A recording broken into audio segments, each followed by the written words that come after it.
My name is Tony Faulkner. I work for BTFS. I'm a BRM, which is a Buildings Reactive Maintenance Engineer, if anybody doesn't know. I'm also a CWU National Rep for the North. My average day can be quite varied actually. Generally I will go into Chester Newgate, which is our main hub around this area, and I'll pick up my work from there, and then and my day will unfold from there generally. I might have a door to rehang at a particular site, or I may have to replace a door lock, or there could be a water leak, which we get plenty of, or even recarpeting a welfare room after a flood. It's a very varied job, the BRM role, as anybody who's a BRM would tell you.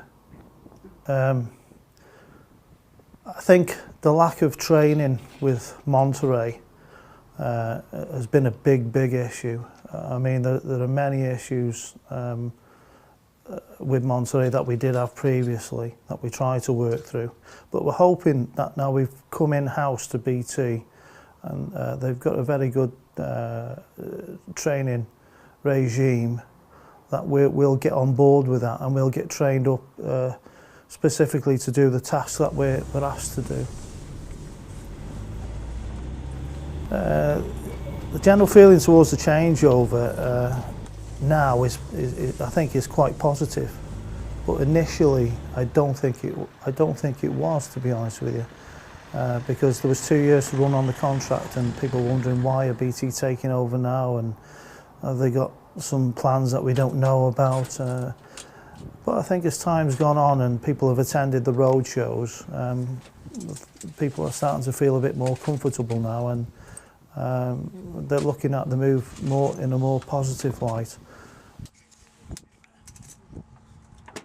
We were already in the middle of a major recruitment exercise in Monteray Limited. It's always been a target company for the CWU. But the acquisition by BT of Monteray and the creation of a wholly owned subsidiary called BT Facility Services has been a massive boost to that campaign. It's really concentrated people's minds, and many members are joining the CWU as we speak. Obviously we're going to look to encourage that. We've contacted all of our existing members, provided them with forms to ask a buddy or a mate or a work colleague to join, and we're also making direct contact wherever we can with non-members and asking them again to join the CWU. Longer term, what we are after is recognition. We need to recruit sufficient numbers so that we can then go in and negotiate on pay and terms and conditions. These workers have not seen many pay rises in recent years. In fact, they've been under a lot of pressure by cuts from BT on the contract, which were then carried through into Monteray itself in terms of terms and conditions.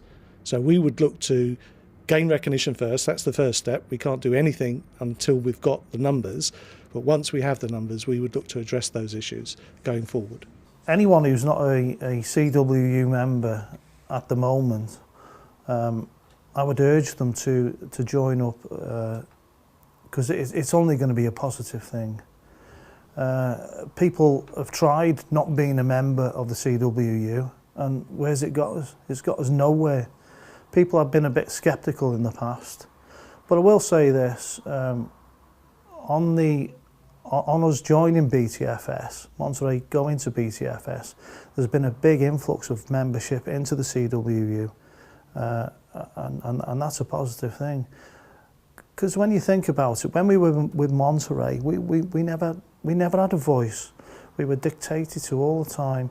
Okay, we went to consultations about redundancies and things like that, but ultimately the employer had the say and not us. This way we'll have a voice. Anybody who joins the union will get recognition, will have a voice, and that's imperative.